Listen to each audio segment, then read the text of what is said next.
হে প্রিটিজ, good morning. NJP ঢুকতে আর মাত্র 5 minute বাকি। আর সকালে ঘুম থেকে উঠেই এত সবুজ দেখে তো মন ভরে গেল। একদম রাইট টাইমে এনজেপিতে পৌঁছে গেলাম। আর নেমেই কি বৃষ্টি, বাট ওয়েদারটা কিন্তু দারুণ ছিল। দেন গাড়ির জন্য অনেক বার্গেন করে অবশেষে 2200 টাকায় 4 সিটারের গাড়ি পেলাম এনজেপি যাওয়ার। দেন কিছুক্ষণ পরই এলো তোমার আমার সব পাহাড়ি প্রেমীর favourite right turn Rohini road.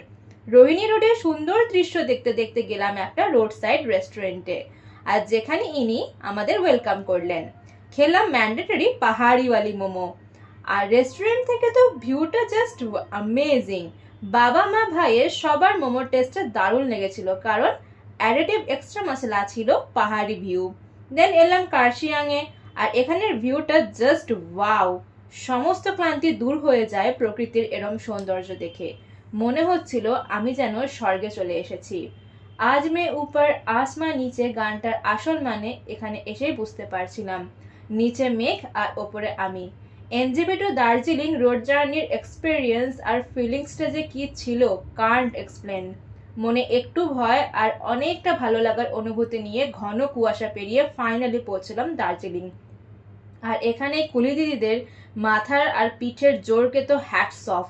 And this place, উফ, it can heal every pain. আমরা চৌরাস্তা থেকে 2 মিনিটের ডিস্টেন্সে হোটেল নিয়েছিলাম, হোটেল নর্লিং, যার ভাড়া ছিল double bed per day 1400 with free wifi. আজ অনেক বকেছি, দেখা হচ্ছে কাল, বাই।